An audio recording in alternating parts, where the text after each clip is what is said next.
அன்புக்குரியவர்களே, இந்த அருமையான தவக்காலம் 8வது நாளுடைய தியானத்தை உங்களோடு நான் கொடுக்கும்படியாக ஆசைப்படுகிறேன். தேவனுடைய பலன் நமக்குள் பரிபூரணமாக இருந்து கொண்டிருந்தால் தெய்வத்தை மகிமைப்படுத்த முடியும். அவர் நம்மோடு அன்பாக இருப்பதை எப்படியெல்லாம் பிரதிபலிக்கிறோம் என்பதை குறித்து வேதத்திலிருந்து தான் உங்களுக்கு சில உதாரணங்களை நான் அடியேன் தந்து கொண்டிருக்கிறேன். இப்பொழுது உங்களுக்கு ஒரு சிந்தனையை நான் உங்களுக்கு சொல்லுகிறேன். இன்னும் ஒரு 2 செய்தியை கொடுத்து நான் முடிப்பேன். இந்த செய்தியும் அடுத்த செய்தியும். அதாவது பரிசுத்த வேதாகமத்தில் பார்க்கிறோம், மாமிசத்துக்குரியதும் ஆவிக்குரியதும் ஒரு நாள் போர் செய்து கொண்டிருந்தது. எப்படி என்றால், ஆபிரகாம் வீட்டிலே மாமிசத்துக்குரியதும் ஆவிக்குரியதும் ஒரு போர் செய்து கொண்டிருந்தன. அடிமைத்தனமும் சுயாதீனம் என்றால் ஆவிக்குரிய சிந்தனை.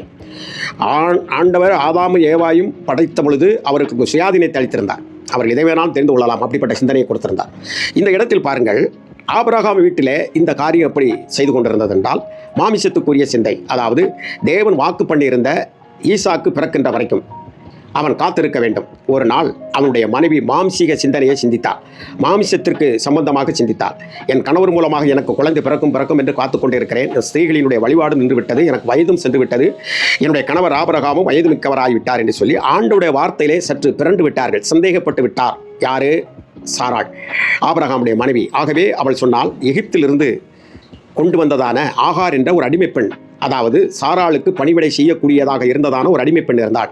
அது எகிப்துக்கு சென்றதே ஒரு பெரிய தவறான ஒரு காரியமாக இருந்தாலும், அங்கிருந்து சில பரிவாரங்களோடு வந்த ஆபிரகாம் இந்த ஆகாரையும் அழைத்து கொண்டு வந்திருந்தார். நமக்கு வேலைக்கு உதவுமே. வேலைக்கு ஆட்களை வைக்கின்ற முதலாளிமார்கள், கிறிஸ்துவுக்குள் வாழ்ந்து கொண்டிருக்கிறவர்கள் மிக ஜாக்கிரதையாக இருக்க வேண்டும். ஏழைக்கு இறங்குகிறவன் கர்த்தருக்கு கடன் கொடுக்கிறான் என்பது உண்மைதான். ஆனால் அவர்களை எப்படிப்பட்ட சூழ்நிலை இறங்கி அவர்களை விலக்கி வைக்க வேண்டும் என்பதிலே மிக ஞானமாக இருந்து கொள்ள வேண்டும். அப்படி ஞானமற்றவராக ஆபிரகாம் காணப்பட்டு விட்டார் ஒரு காலத்தில்.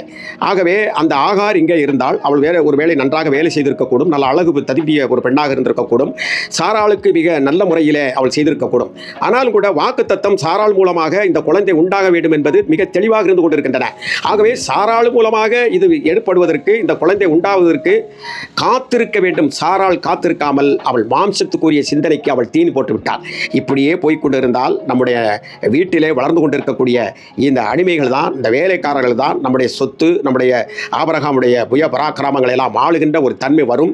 அப்படிப்பட்ட ஒரு நிலைமைக்குள் நாம் மாறிவிடக்கூடாது. ஏற்கனவே ஆண்டவர் சொன்னார், இந்த என் வீட்டில் வேலை செய்கிற எலியேசர் தான் என் வீட்டு விசாரணைக்காரனாக இருக்கிறானே, எனக்கு ஒரு குழந்தை இல்லையே என்று அங்கலாய்த்து பரிதவிக்கக்கூடிய ஒரு நிலையை ஆபிரகாம் இடத்தில் இருந்து கொண்டிருந்த அந்த சூழ்நிலையில் நல்ல ஒரு சூழ்நிலை வரும். இந்த சூழ்நிலையில் சரியாக ஒரு ஏக்கத்தில் இருக்கின்ற பொழுது சாத்தான் சில தூதுவரை அனுப்புவான். அப்படித்தான் இங்கே சாராளுக்கு இந்த சிந்தனையிலே வெளிப்பட்டது. மாம்ச சிந்தனைக்கு அவள் தீன் போட ஆரம்பித்தாள், பன்றிக்கு தீன் போட ஆரம்பித்தாள் என்றுதான் நான் உங்களுக்கு சொல்வேன். கன்றுக்கல்ல, பன்றிக்கு என்று சொல்வேன். அப்படி அவள் தீனி போட ஆரம்பித்த பொழுது யோசித்து ஒரு முடிவுக்கு வருகிறாள்.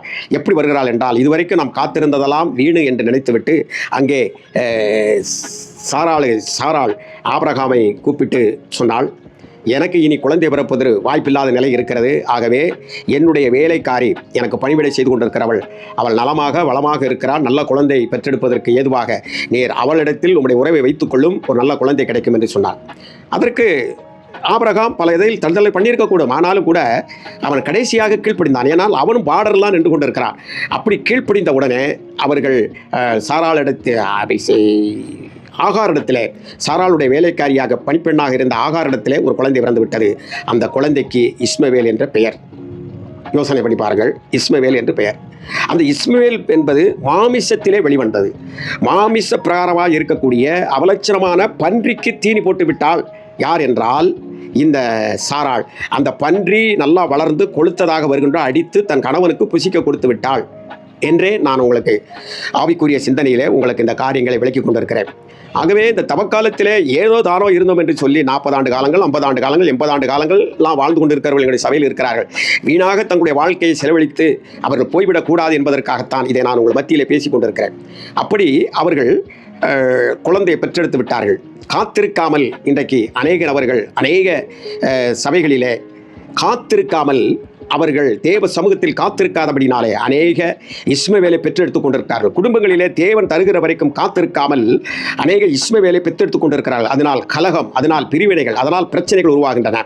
ஆகவே இந்த அடிப்படையில் பார்க்கிற பொழுது அங்கே நடந்தது என்ன என்பதை நீங்கள் ஆராய்ந்து பார்க்கலாம்.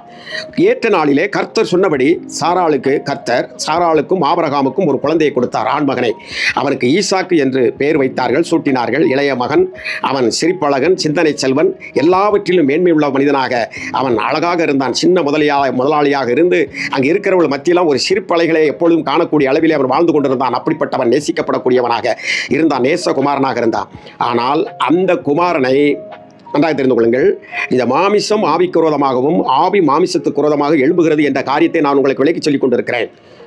இப்படி நடந்து கொண்டு இருக்கிற பொழுது, இந்த சின்ன பிள்ளைகள் விளையாண்டு கொண்டு இருக்கின்ற பொழுது, இந்த இஸ்மவேல் என்பவன் அவன் என்ன செய்தான் என்பதை நீங்கள் பார்த்தால், கிளவி பெத்த மகனே என்று சொல்லி கூப்பிட்டு அவனை கேலி பண்ணினான், கிண்டல் பண்ணினான், நையாண்டி பண்ணினான், எக்கிலிக்கமாக அவன் ஆடிக்கொண்டிருந்தான்.